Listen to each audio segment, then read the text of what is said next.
The Great Council chamber stretched out like a metal canyon under the cold blue lights of Galactic Station Prime. 12 different alien species sat in their assigned seats, each representing thousands of worlds and billions of lives. At the center of it all stood one human man, alone and defiant. Commander Wu Bin kept his back straight as the accusations flew around him like weapons. His uniform bore the simple blue and white colors of Earth, but here among the elaborate robes and ceremonial armor of the council members, he looked small and ordinary. That was exactly what they wanted. Counselor Thexara rose from her seat, her forearms spreading wide in a gesture that commanded attention. Her species, the Dominion, had ruled the galaxy for 3,000 years before the council was formed. Her voice carried the weight of ancient authority. "The human species has been given every opportunity to prove their worth," she declared, her words echoing through the vast chamber. "Instead, they have shown us nothing but aggression, greed, and a complete inability to follow galactic law." Bin had heard these same words 100 times over the past 3 years. Every meeting, every hearing, every so-called discussion about humanity's future in the galactic community came back to the same tired accusations. Humans were too violent. Humans took too many resources. Humans asked too many questions. Their colonies expand without permission, Thexara continued, pointing one of her clawed fingers at a holographic display showing human settlements. They mine asteroids that belong to established species. They refuse to accept the wisdom of those who have traveled the stars since before their world had civilization. The other council members nodded in agreement. The insect-like hive queen clicked her mandibles in approval. The energy beings of the Void Collective pulsed with satisfied light. Even the peaceful tree folk of the verdant world swayed their branches in what Bin had learned was their version of saying yes. Bin looked up at the gallery where other humans sat watching. Most were diplomats and trade representatives, but in the back row he spotted Dr. Unipark. She was supposed to be studying alien biology in the research sectors, but somehow she always found time to attend these hearings. Her dark eyes met his, and he saw the same anger there that burned in his own chest. "Commander Wu Bin," spoke Elder Mortaki of the Crystal Hegemony, his crystalline form refracting the chamber lights into rainbow patterns. "You have been humanity's voice in this council for 3 years. In that time, you have requested full membership status 17 times. Each time, we have explained why your species is not ready. Yet you persist. Why?" Bin stepped forward, his boots echoing on the metal floor. "Because my species deserves the same rights as every other sentient race in this galaxy. We deserve to govern our own worlds, to trade freely, to explore space without asking permission from species who see us as children." A wave of disapproving sounds swept through the chamber. Hisses, clicks, electronic whines, and worse. Bin had learned to ignore them. "Children," repeated Counselor Vexnar of the Technosynthesis Union, his mechanical voice carrying a note of amusement. "An interesting word choice. Children do not get to make decisions about family matters until they prove they can be trusted with responsibility." "And how exactly are we supposed to prove that?" Bin shot back. "When you control every aspect of our expansion, when you place your administrators on our worlds, when you require our ships to carry your observers on every mission beyond the Sol system?" The chamber fell silent. For a moment, Bin thought he might have finally gotten through to them. Then Thexara laughed, a sound like breaking glass. "You speak of control as if it were oppression," she said. "We prefer to think of it as guidance. Your species has existed in space for less than 2 centuries. The youngest member of this council has been traveling between stars for over a millennium. We have seen what happens when aggressive species are given too much freedom too quickly." "Name one," Bin challenged. Another silence, longer this time. Finally, Elder Mortaki spoke. "The Keth Mori, the Synthesis Republic, the Velkari Swarm, the Burning Suns Empire, all granted full membership in their early years of space travel. All eventually exiled to the void sectors for their inability to coexist peacefully with established galactic civilization." Bin felt his heart sink. He had heard whispers of these names, but never the full story. The void sectors were the empty regions beyond the galactic rim, where nothing lived and nothing grew. To be exiled there was considered a death sentence. The Council recognizes, Thexara continued, her voice now formal and final, that the human species poses a significant risk to galactic stability. Their representative has proven this through his constant demands, his refusal to accept counsel, wisdom, and his fundamental inability to understand his species' place in the greater community. The vote came quickly. 12 species, 12 votes. 12 times the word guilty echoed through the chamber in a dozen different languages. The human species will remain under probationary status indefinitely, Thexara announced. Their most vocal advocate, Commander Wu Bin, will be exiled to the void sectors as an example of what happens when a species refuses to accept the natural order. Security forces moved toward Bin, but he held up his hand. I can walk on my own. As the armored guards escorted him from the chamber, Bin turned back to face the assembled council one last time. His voice carried clearly through the vast space, reaching every corner, every gallery, every recording device. You fear what we might become, he said, his words calm and measured. You should fear what you have made us become. The chamber doors sealed behind him with a sound like thunder. In the gallery, Una Park was already moving, slipping away from the other human observers. She had work to do, and not much time to do it. In the council chamber, Thexara settled back into her seat with satisfaction. The human problem had been solved. Their most dangerous voice had been silenced. The galaxy could return to its proper order. She had no way of knowing that she had just lit the fuse on a bomb that would burn her entire civilization to ash. 2 hours later, the transport ship Defiant Dawn launched from the station's Exile Bay. Its destination was the empty darkness beyond the galactic rim. Its cargo was one human man, and whatever supplies the Council felt generous enough to provide. What they did not know was that hidden in the ship's medical bay, Dr. Una Park waited in a supply container, her breathing controlled and her mind already working on the modifications they would need to survive in the void. The exile had begun.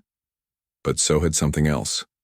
Something the Council would come to regret far more than they could ever imagine. The human race had just learned what it meant to be truly alone in the universe. And they were about to discover what they were capable of when they had nothing left to lose. 5 years had passed since the Defiant Dawn crossed into the void sectors. The ship that had once gleamed with the pride of Earth's fleet now looked like a patchwork of salvaged parts and desperate repairs. Hull plates from 3 different alien vessels covered breach points. Jury-rigged engines hummed with unstable power. But it flew, and in the endless darkness between dead stars, that was enough.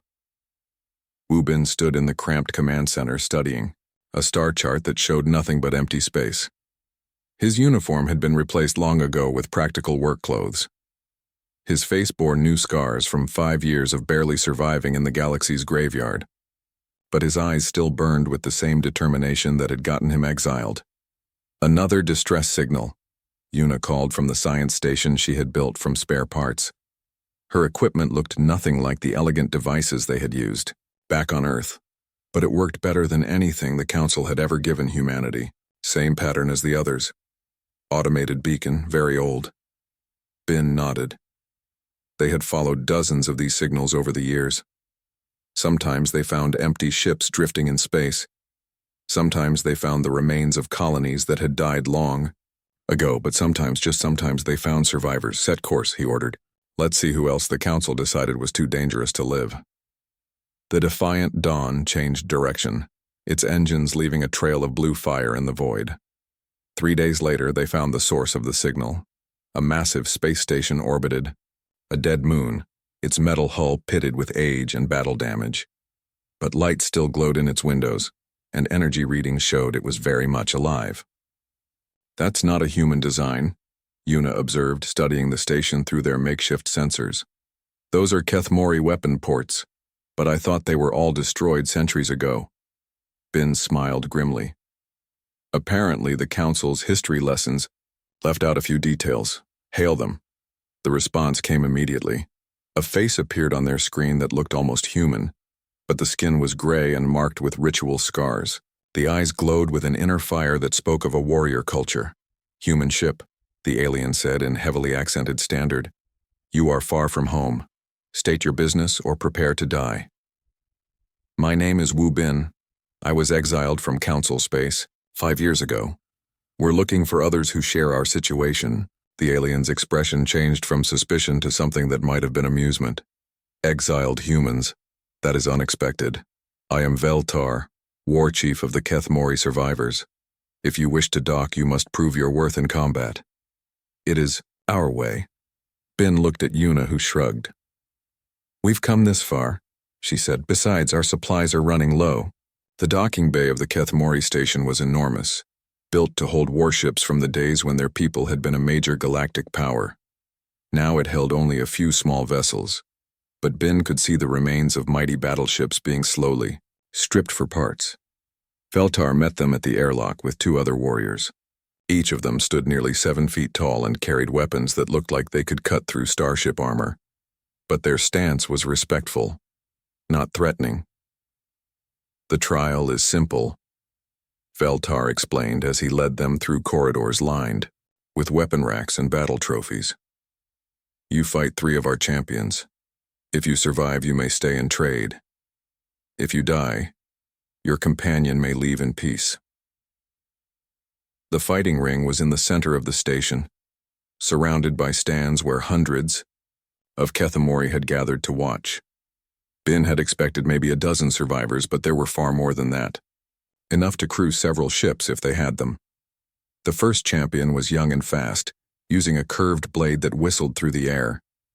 Bin had learned hand-to-hand combat in Earth's military, but that was nothing compared to 5 years of fighting for survival in the void. He moved like water around the young warrior's attacks, striking pressure points that dropped him without permanent harm. The second champion was older and more careful. He used a staff that crackled with energy, keeping his distance and testing Bin's reflexes. But Bin had learned patience in the empty spaces between stars.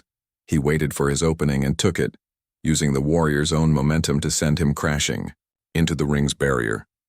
The third champion was Veltar himself. The war chief fought with 2 weapons, his movements flowing like a deadly dance. This was not a test of strength but of skill, honor, and the will to never give up. For 10 minutes they circled each other, trading blows that would have killed lesser fighters.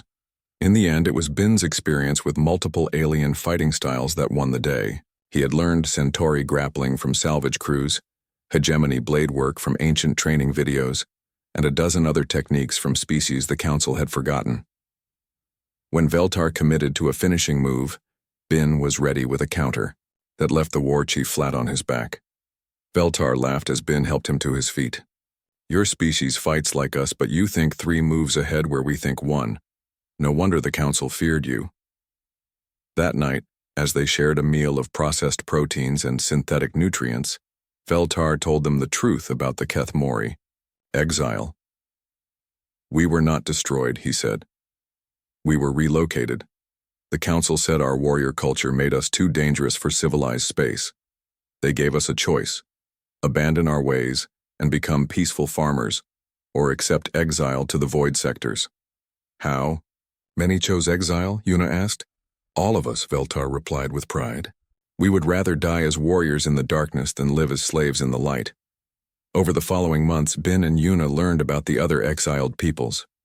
The Synthesis Republic had been artificial intelligences who achieved true consciousness, only to be banished when they refused to accept limitations on their thinking. The Velkari swarm had been exiled for expanding beyond their assigned territories. The Burning Sun's empire had been cast out for refusing to surrender their advanced weapons technology. Each group had a different story, but they all shared the same experience. They had been deemed too dangerous, too independent, or too proud to accept the Council's version of galactic order. On a dead world orbiting a dying star, they found the remnants of the Synthesis Republic. The mechanical beings had built a hidden city in the planet's core, powered by the star's fading energy. Their leader, an ancient construct called Prime Echo, welcomed the humans with something that might have been curiosity.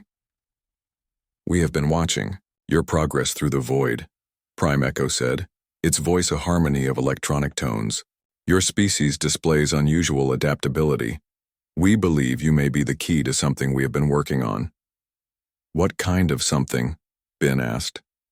Prime Echo led them deep into the mechanical city, through chambers filled with impossible technology. At the center was a massive device that hurt to look at directly, its surfaces shifting between dimensions that human eyes could not properly see. "A weapon," Prime Echo explained. "One that could theoretically destabilize the quantum foundations of galactic civilization itself. But it requires a living pilot with specific neural patterns. Patterns that our calculations suggest exist only in one known species." Yuna stared at the device, her scientific mind already working through the implications. "You're talking about rewriting the laws of physics on a galactic scale." "The Council believes exile is death," Prime Echo replied. "They are wrong. Exile is transformation, and some transformations burn brighter than the stars themselves." As they prepared to leave the mechanical city, Ben received an encrypted message on frequencies he had not heard in years. The signal was weak and heavily coded, but the source was unmistakable. "Earth." Captain Daehyun's voice crackled through the static. "Ben, if you're out there, we need to talk. Things are getting worse. The Council's probationary status was never meant to be temporary. They're planning something called controlled species termination. We're running out of time." Ben looked at Yuna, then at the alien allies they had found in the darkness. The Council had cast them out to die, but instead they had found something more dangerous than any single species could be alone. They had found each other. "Send a reply," Ben told Yuna. "Tell him the prodigal son is coming home, and he's bringing friends." The transformation was complete. The exile had become something the Council had never imagined. Not death, but evolution. And evolution, as any species that had survived the void could tell you, was never gentle. Terminus Station had been dead for 300 years. The massive shipyard facility drifted in the void like a metal skeleton, its construction bays empty and its corridors dark. But in the depths of space where forgotten civilizations came to die, even skeletons could be given new life. Wu Bin floated through the main assembly hall, his magnetic boots clicking against the metal deck plates that Yuna had restored to working condition. Around him, the impossible was taking shape. Kethmori warriors worked alongside Synthesis Republic machines, their natural hatred for artificial intelligence set aside for a greater purpose. Velkari drones swarmed over hull sections, their biological adaptations allowing them to work in vacuum without protection. "Construction of the 7th ship is ahead of schedule," Prime Echo reported, its mechanical form gliding through the zero gravity with practiced ease. "The Kethmori armor plating has integrated better with our AI cores than projected. The hybrid systems are actually more efficient than either technology alone." Ben nodded, watching a team of Velkari workers install what looked like living metal into a ship's hull. The swarm had contributed more than just numbers to their alliance. Their biotechnology could adapt and evolve in real time, making their ship self-repairing and incredibly resilient. "What about weapons?" he asked. "The Burning Sun survivors have exceeded all expectations," Prime Echo replied. "Their plasma projection technology, combined with Kethmori targeting systems and our computational power, has created something truly devastating. Each ship carries enough firepower to level a moon." It had taken 2 years to bring all the exiled species together at Terminus Station. 2 years of careful negotiation, of proving that cooperation could make them all stronger than they had ever been alone. Some species had taken more convincing than others. The Velkari swarm had been the hardest to reach. Their hive mind had been scattered across dozens of dead systems, the individual colonies barely surviving on scraps and determination. But when their queen mother finally agreed to meet, she brought with her the collective intelligence of billions of minds, working as one. "Your species thinks like we do," she had told Ben, her voice a harmony of thousands of individual Velkari speaking in unison. "One mind directing many bodies, one will shaping multiple actions. You understand unity through diversity." The Burning Sun's empire had been reduced to a single ship and 50 survivors. But those survivors carried with them the technological knowledge of a species that had once threatened the Council itself. Their leader, Admiral Coxtar, was ancient, even by galactic standards, but his mind was sharp, and his hatred of the Council burned brighter than his people's legendary plasma weapons. They exiled us for refusing to limit our research, he had explained during their first meeting. They feared what we might discover. They were right to fear us. But their mistake was giving us time to discover it. Now all these species worked, together in the belly of a dead station, building something that should not exist. 13 ships that combined the best technology and tactics from 6 different civilizations, unified under human strategic thinking that saw possibilities where others saw only problems. Una had become the heart of the scientific integration. Her laboratory in the station's core was a maze of alien technologies that she had somehow made to work together. Kethmori battle computers talked to synthesis AI cores. Velkari biological systems interfaced with burning sun's energy weapons. Technologies that had been designed to destroy each other now worked in perfect harmony. The quantum resonance field is stable, she reported to Bin during one of their daily briefings. We can now generate localized space-time distortions that will make our ships nearly impossible to track or target. The Council's sensors are designed to detect known energy signatures. They won't know what to make of hybrid technology. Bin studied the tactical displays showing their growing fleet. Each ship was unique, reflecting the strengths of its primary builders while incorporating advantages from all the allied species. The result was a force unlike anything the galaxy had ever seen, but building ships was only part of the challenge. The harder task was forging the crews into unified fighting forces. Species that had been enemies for millennia now had to work together in the cramped confines of starship corridors. Bin spent his days moving between ships, settling disputes, solving problems, and slowly molding disparate groups into something resembling military units. He learned to speak in the clicking language of the Velkari, to understand the honor codes of the Kethmori, to communicate with the mathematical precision that the synthesis machines preferred. You have become something new, Veltar observed during one of their training sessions. The Kethmori war chief had appointed himself as Bin's combat instructor, pushing the human to master fighting techniques from all their allied species. Not fully human anymore, but not alien either. Something between. Bin deflected a practice blow and countered with a move that combined human flexibility with Kethmori power. The void changes everything it touches. I'm no exception. Meanwhile, light years away in Council space, the first reports of unusual activity in the void sectors reached the intelligence services. Energy signatures that didn't match any known technology. Gravitational anomalies suggesting massive construction. Projects. Communication signals using frequencies that no catalog species should possess. Counselor Thexera reviewed the reports in her private chambers on Galactic Station Prime. The data was fragmentary and confusing, but it pointed to organized activity in regions that should contain nothing but the corpses of failed civilizations. Exiled species always make noise before they die out completely, she told her intelligence chief, a nervous creature from one of the Council's newer member races. The void drives them mad before it kills them. Let them rage against the dark. But some members of the Council were not so easily dismissed. Elder Moritaki of the Crystal Hegemony had lived long enough to see the rise and fall of a dozen galactic civilizations.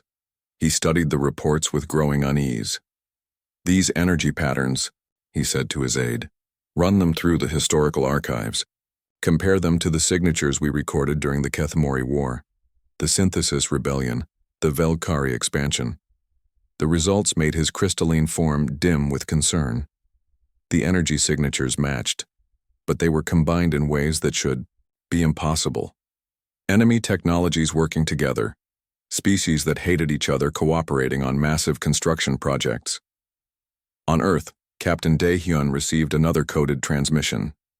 This one contained coordinates and a simple message. The family is gathering for dinner. Save room at the table. He knew what it meant. The burning fleet was nearly ready. Soon, very soon, humanity would no longer be alone in the galaxy. They would return with allies who had been forged in the same fire of exile and abandonment. In the communications center of Terminus Station, A young officer named Jin Woo monitored council frequencies around the clock. He had volunteered for Exile when he learned the truth about humanity's fate, slipping away from Earth in a cargo shuttle that barely made it to the void sectors. "They're starting to notice," he reported to Bin. "Intelligence chatter has increased by 30% in the last month. Some of the council members are asking questions." Bin looked out through the station's main viewport at the 13 ships of their fleet. Each one was a masterpiece of hybrid engineering, crewed by beings who had been cast out and forgotten.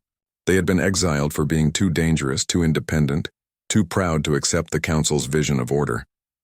The council had been right about the danger, but they had made one crucial mistake.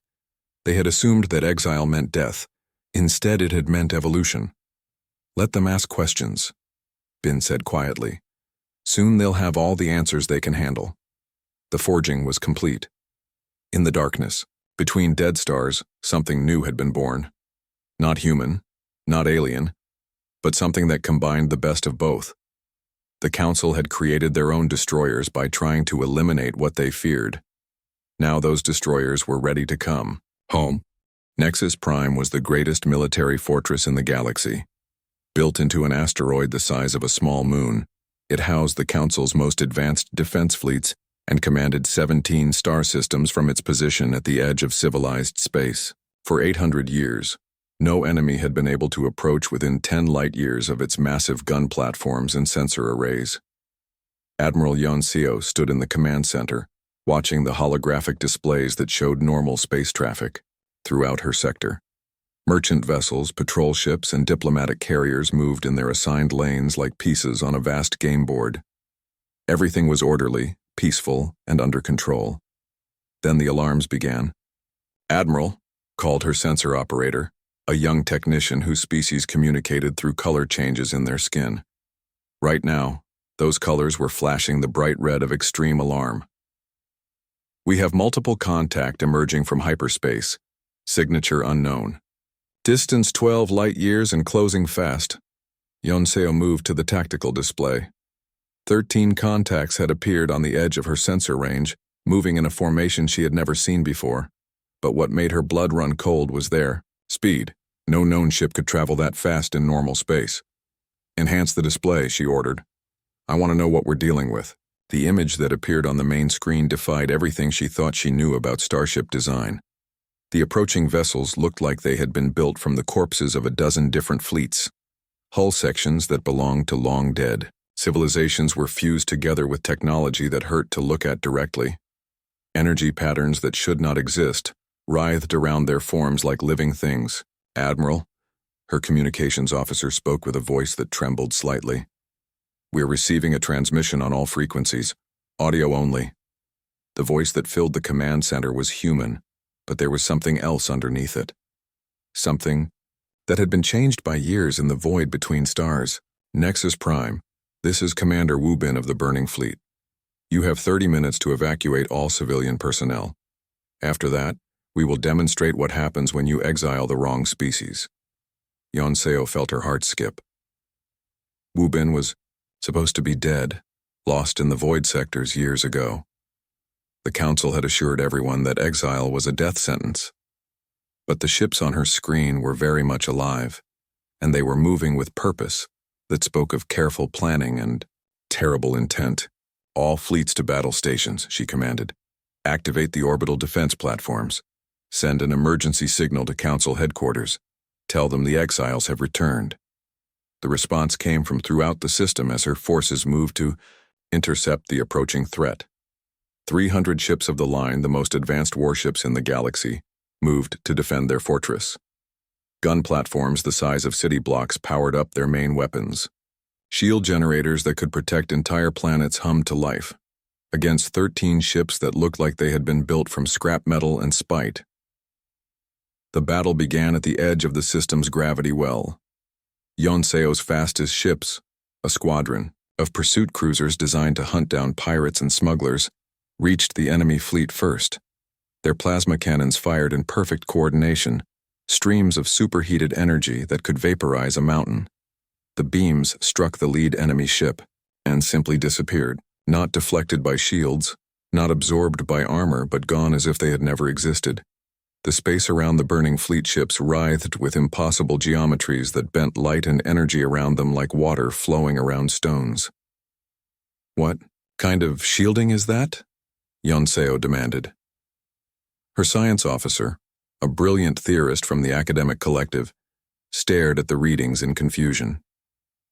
"Admiral, according to our sensors, those ships exist in 17 different dimensions, simultaneously. Our weapons are hitting them in only 3 dimensions. It's like trying to destroy a house by shooting at its shadow." The burning fleet's response was swift and devastating. Beams of energy that changed color as they traveled struck her pursuit ships. The effect was unlike anything in her experience. The ships didn't explode or break apart. They simply ceased to exist. Their atoms scattered across multiple dimensions of space-time. "Fall back to defensive positions," Yonseo ordered, but she could hear the uncertainty in her own voice. How do you fight an enemy that operates outside the laws of physics? The battle moved toward Nexus Prime itself as more of her ships engaged the approaching fleet. Each encounter went the same way. Her vessels, representing the finest military technology in the galaxy, were destroyed or disabled with contemptuous ease. The enemy ships moved through her formations like predators among prey, their hybrid weapons cutting through shields and armor as if they were made of paper. But it was the tactics that truly frightened her. The burning fleet didn't fight like any single species. They combined the berserker fury of the Kethmori with the calculated precision of artificial intelligence.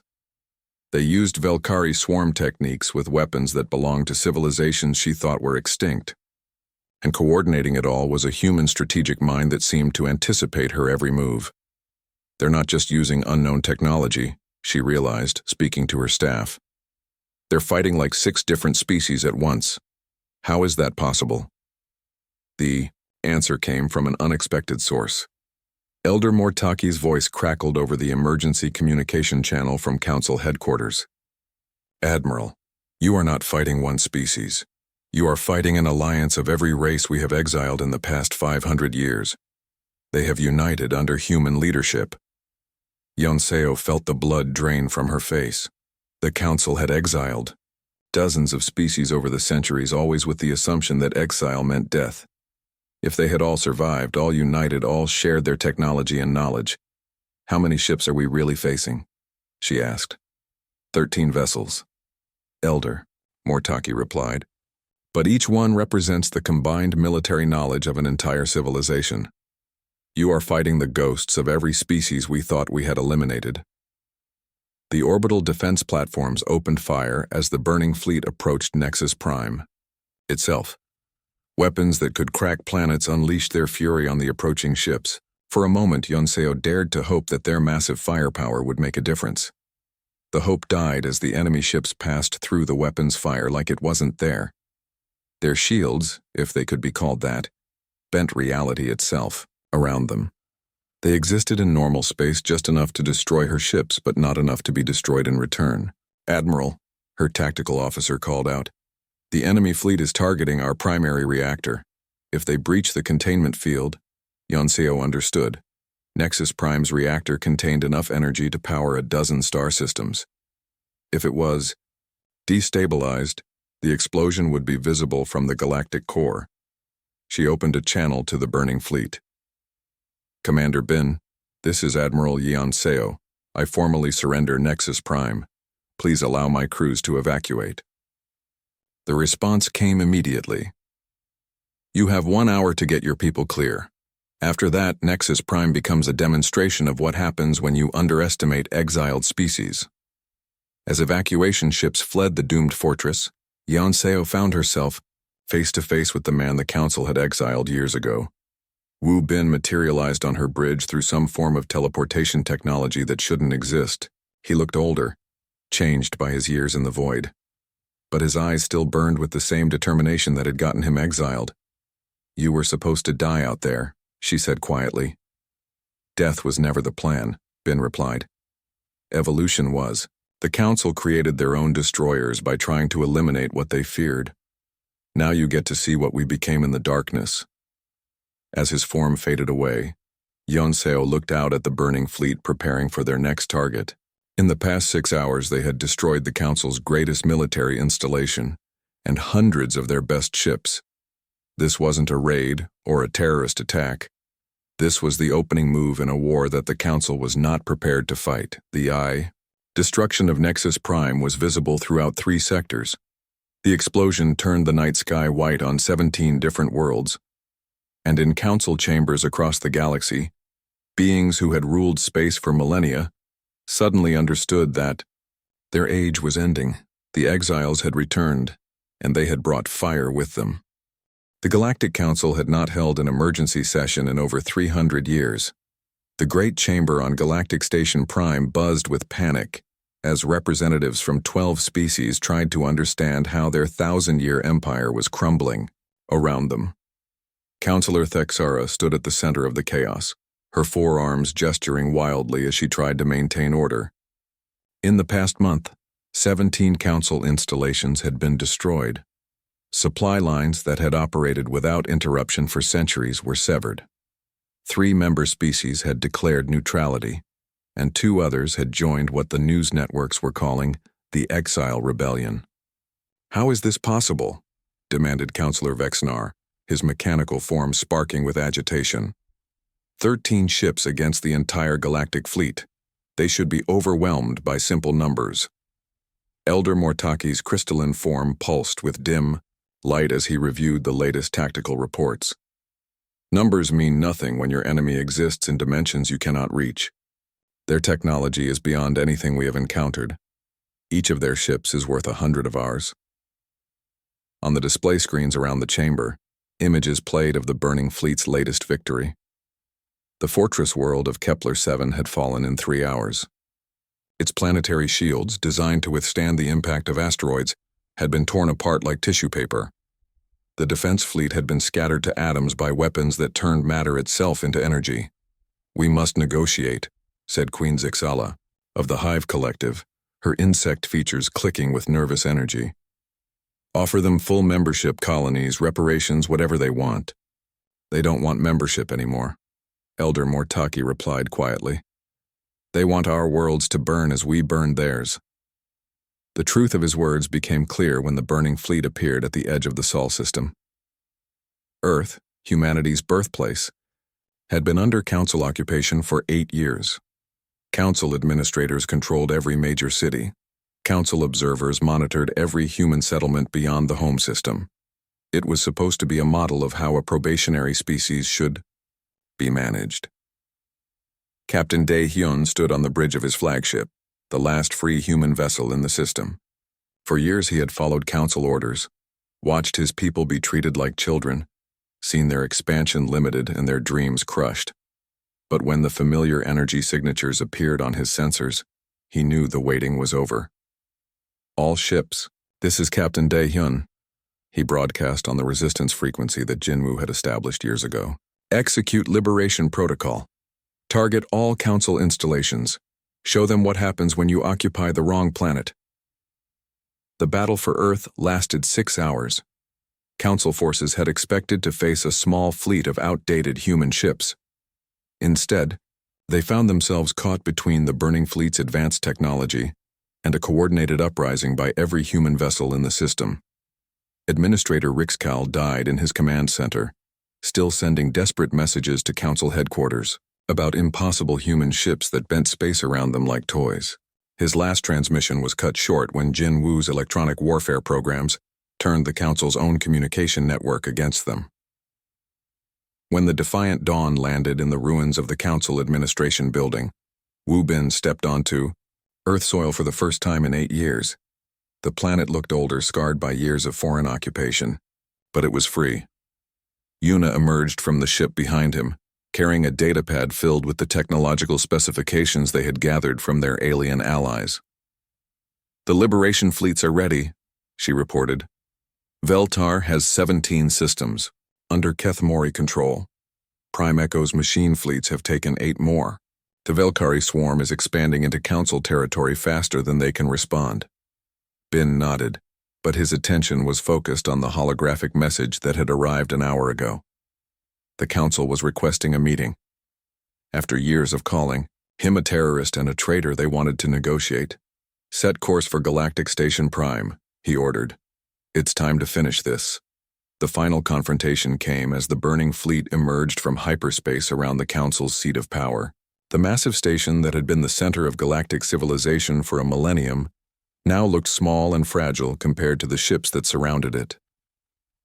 Inside the Council chamber, the representatives of 12 species waited with a mixture of fear and desperate hope. Some still believed they could find a way to maintain their power. Others simply wanted to survive what was coming. When Wu Bin materialized in the center of the chamber, through the same teleportation technology that had baffled Admiral Yunseo, the silence was complete. The man who stood before them bore little resemblance to the desperate advocate they had exiled years ago. He moved with the confidence of someone who had united 6 different species under his leadership. His eyes held the cold fire of someone who had been forged in the void between stars. "You banished me because you feared human ambition," he said, his voice carrying clearly through the vast chamber. "You were right to fear us. But your mistake was thinking Exile would kill that ambition instead of perfecting it."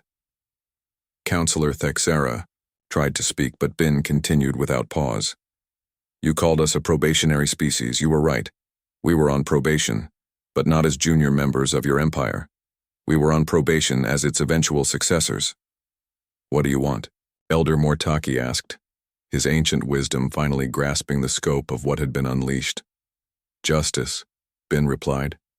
"For every species you exiled, for every civilization you destroyed, for every dream you crushed because it didn't fit your vision of order. And what does your justice look like?"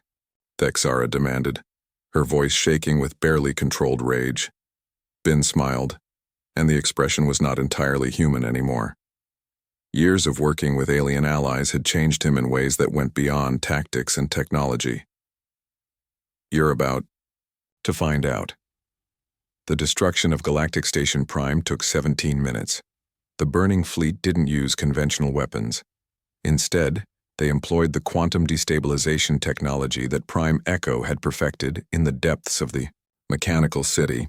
Space itself turned against the station, reality becoming unstable until the great symbol of council power simply ceased to exist.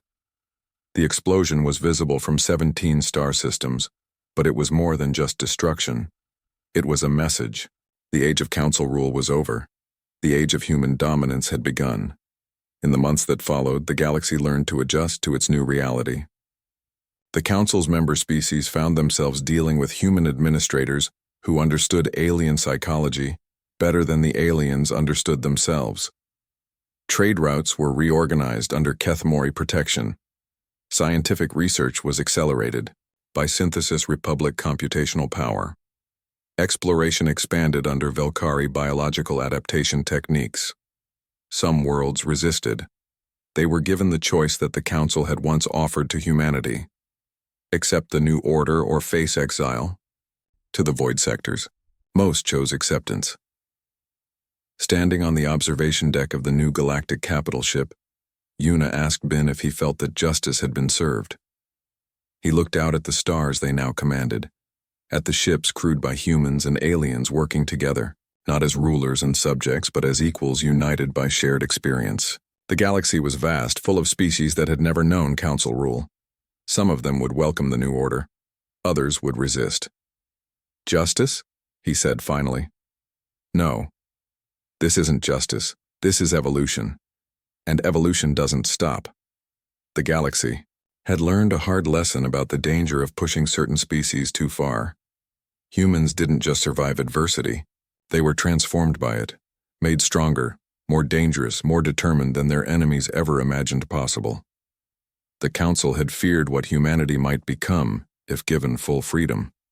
They had been right to fear, but they had made the fundamental error of believing that exile would eliminate the threat instead of perfecting it. Now the galaxy belonged to a species that had learned to burn in the darkness between stars and had returned carrying that fire with them.